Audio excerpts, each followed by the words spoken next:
as provas, as perseguições. Se a gente fosse falar em todas essas coisas, tudo isso é que sobrecarrega sobre nós. Todos os dias, uma luta diferente, uma perseguição diferente. Somos um tabuleiro onde alguém pega a flecha e joga sobre nós. É dor de dia e de noite, é dor na alma, dor na carne, dor no sentimento, perturbação no pensamento, e muita gente não consegue aguentar. A prova muito constante, ela endoidece, enlouquece a pessoa. É como o sol quente. O sol quente sobre a cabeça da pessoa, ele endoidece a pessoa. Tanto é que Davi usou essa parte quando o povo estava perseguindo ele, que tinha a ordem de Saul para o matar. E Davi correu para o deserto. No deserto, sol muito quente. E de repente chegou aqueles homens para botar a mão em Davi e o matar. Porque Davi era uma ameaça para Saul. E Saul queria ver Davi morto. Só que quando aqueles guardas chegaram no deserto para pegar Davi, Davi usou de uma artimanha. Davi foi inteligente naquela parte. E Davi começou a babar e a andar que nem se fosse um louco. Começou a andar. Os guardas, quando chegaram perto dele para acabar com a vida dele, o principal da guarda disse: esse daí não tem ameaça mais contra ninguém. O sol do deserto cozinhou o cérebro dele. Quando os guardas foram embora, Davi continua a sua jornada. Tem coisas nessa vida que a gente tem que se fingir de louco. Tem coisa nessa vida que a gente tem que fingir que não está ouvindo, fingir que não está entendendo. É uma estratégia. Porque se tudo que você ouvir, você for revidar contra as pessoas, você vai arrumar um monte de confusão, meu irmão. Porque é isso que o adversário quer. Ele vem te incitando,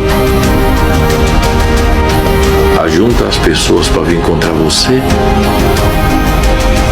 até tentar te vencer.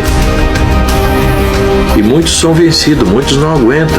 Eu não aguento a ignorância de fulano. Aquele fulano falou aquilo, eu não aceito. Mas a paciência, ela vence tudo. O Senhor Jesus veio na terra com uma missão: acabar com os holocaustos e resgatar um povo que estava na mão da escravidão. Ele veio e ele, no silêncio, ele venceu até onde ele queria chegar. Foi sofrimento, foi luta, foi prova, foi ameaça, foi xingamento, foi, mas ele tinha uma meta para chegar. E ele chegou no silêncio. Só teve uma parte que alguém perguntou para ele: você é filho de Deus, Jesus Cristo? Você é o rei dos judeus mesmo? Não sei o quê. Jesus olhou para ele e disse: olha, tu o disseste. E foi embora. Tipo assim, tu que tá dizendo. E continuou sua caminhada de sofrimento. Coroa de espinho na cabeça, chicotadas, uma cruz muito pesada carregando. Ali ele estava carregando os pecados de todo mundo. Ele estava carregando a sua própria vitória. E chegando no lugar chamado Caveira, foi consumado. Maior sofrimento na vida do Senhor, mas ele venceu. Se ele jogasse aquela cruz de lado e desse ordem para o Pai fulminar todo mundo, o Pai fulminava todo mundo e acabava com tudo. Mas ele, pela promessa que ele fez ao Pai, e por ele amar os seus discípulos e aqueles que o seguiram, ele foi até o fim. Então, irmão, irmã, por amor aos teus filhos, por amor à tua família, por amor à tua própria alma, você sabe que é no fim que vai ter a recompensa de tudo isso que nós estamos passando. Eu digo nós porque é no plural. Muita gente está sofrendo. Muita gente está sofrendo. E muitos estão sendo resgatados pelo Senhor. E muitos, a gente sabe que se venderam já. Já se venderam, já se trocaram por um prato de lentilha. E estão prosperando. Porque aquele que corre com o mal, ele sempre vai prosperar. Tá certo que depois o próprio mal cobra com a sua própria vida. O próprio mal cobra com a sua própria vida. O adversário não dá nada de graça. Se você subtrair alguma coisa de alguém, alguém vai sofrer. Você vai se alegrar. Mas saiba que você tem um débito e você vai ter que pagar. De uma maneira ou outra você paga. Paga sim. O Senhor veio e pagou as nossas dívidas. Nos limpou. Nos deu uma chance de concorrer à vida eterna. Somos fracos, sim, somos errantes, com certeza. Não adianta dizer. Davi mesmo disse: Senhor, tem misericórdia de mim, Senhor. Tu vai me matar? No sepulcro, quem te louvará? Senhor, não há justo nenhum vivente. E o Senhor viu mesmo, olhou sobre toda a terra e viu que não havia um justo na terra.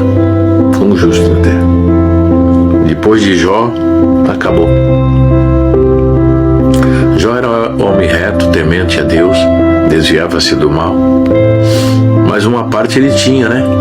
Ele tinha riqueza, ele tinha comida, ele tinha seus gado, era patrão, não era empregado. Ele tinha suas vantagens, Jó. É por isso que o adversário, quando foi na presença de Deus, em que os filhos de Deus se apresentavam perante o Senhor, veio também dentre eles Satanás e disse: olha lá, meu servo Jó, homem reto, fiel, temente a Deus, desviando-se do mal. Olha lá, meu servo. Satanás entre eles disse: olha, Senhor, tudo que ele tem, com certeza ele te honra. Agora toca nos bens dele para ver se ele não blasfema de ti na tua face. Jó passou 2 fases de sofrimento. A última foi pior, muito pior, porque ele achou que seus amigos iam ajudar ele. Jó já tinha perdido toda a sua riqueza, logo depois perdeu seus filhos, perdeu tudo. Uma chaga no seu corpo, e ele contou com os seus amigos que comia na sua mesa. Elifaz, o Timanita, o Bildade, o Suíta, e Zofar, o Maanatita. Esses foram lá para condoer dele e consolaram, mas não foram consolar não. Foram lá dizer: ô Jó, tu pecou, alguma coisa tu fez para receber tudo. Jó, tu pecou. E não ajudavam Jó não. O homem cheio de dor ainda ficavam ali fazendo pergunta: o que tu fez, Jó? Fala aí, ô Jó, olha. E Jó, quando tentava se defender, eles vinham com palavras mais pesadas ainda. Palavras que não feriam a alma de Jó, mas feriam o seu sentimento de um homem que sempre colocou esses três na sua mesa para comer, beber e desfrutar de muitas coisas que Jó tinha. E naquela hora que Jó precisava que alguém fosse lá coçar ele um pouco, jogar um pouco de cinza, jogar alguma coisa para aliviar a dor de Jó, não. Foram lá com a espada da sua língua ferir Jó. Mulher de Jó olhou para Jó e disse: olha, meu esposo, de tudo isso que está acontecendo contigo eu não estou aguentando mais também. Eu também estou sofrendo. Nós perdemos tudo. Nós perdemos tudo, Jó. Mas você está na pior, meu irmão. Olha como você está. Olha qual é a casca saindo do teu corpo. Olha como você se encontra, meu amor. A mulher amava Jó. Só ficou ela naquele dia com Jó, a esposa dele, a esposa que Deus tinha preparado para ele. Só que ela não aguentou o sofrimento de Jó. Jó não chamou ela de demônio, não chamou ela de Satanás, não chamou ela de espírito ruim. Jó viu que ela estava ficando variando, ela já estava perdendo o seu sentido de tanta prova que ela estava passando. E Jó, mesmo se coçando de telha de tudo que passou, a consciência de Jó estava no Senhor, estava na misericórdia de Deus, estava na confiança que Deus poderia fazer tudo na vida dele. Então a mulher olhou para ele e disse: Jó, eu não aguento mais te ver dessa maneira. Amaldiçoa a Deus e morre, Jó. Jó levantou a cabeça, como a gente disse, né?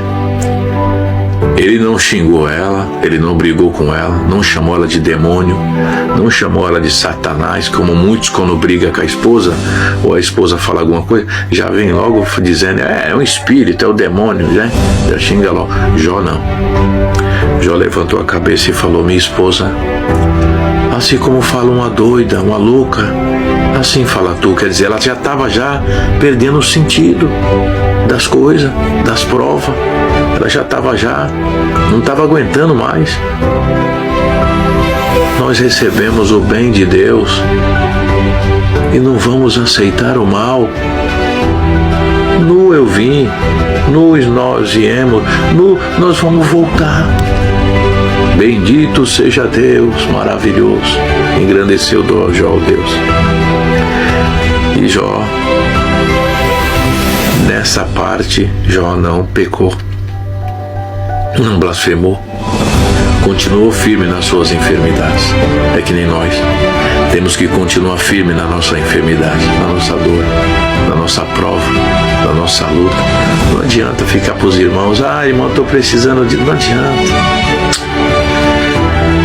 Às vezes você está contando a tua história para umas pessoas que também já não tem quase nada e não vai poder fazer nada por você.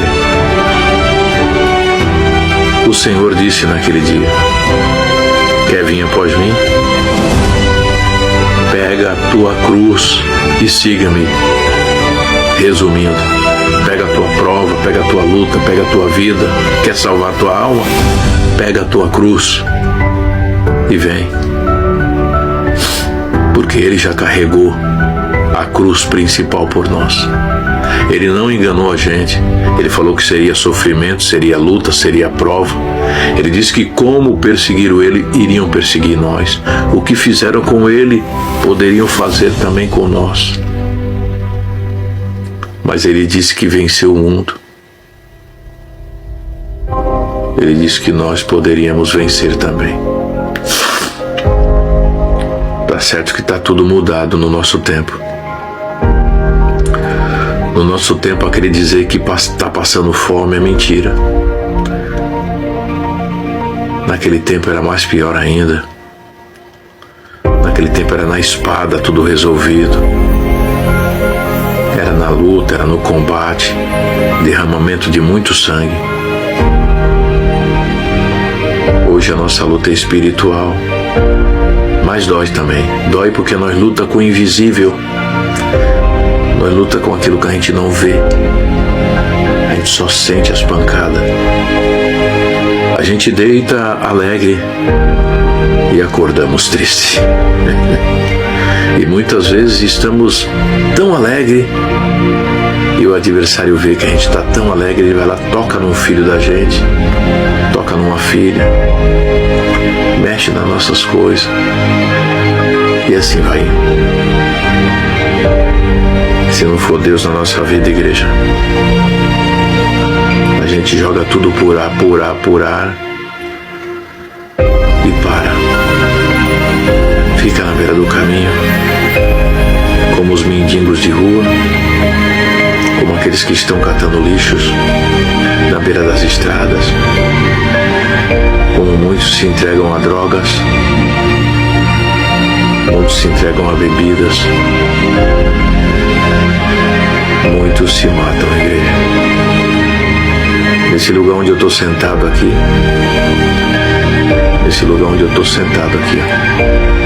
acima da minha cabeça, meu Deus, santo é o Senhor, alguém se enforcou aqui,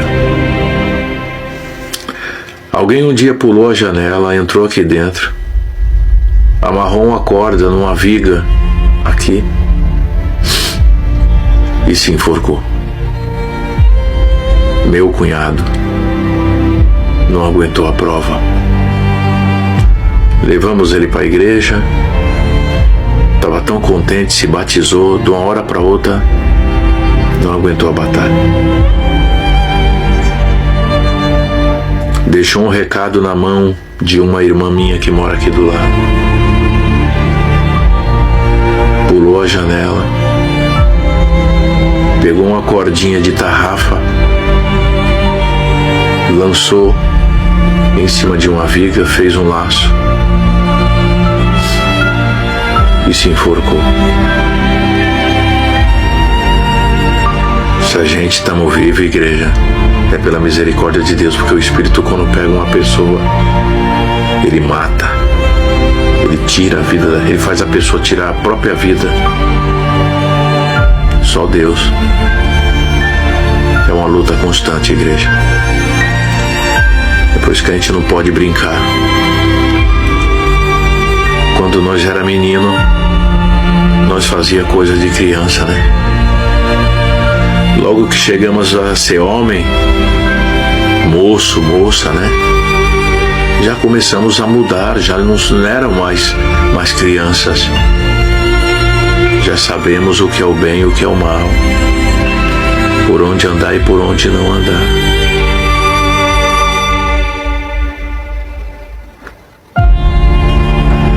Mas logo que cheguei a ser homem, mulher, acabamos com as coisas de menino, com as coisas de moço e assumimos para nós uma responsabilidade de um esposo, de uma esposa, de pai e de mãe.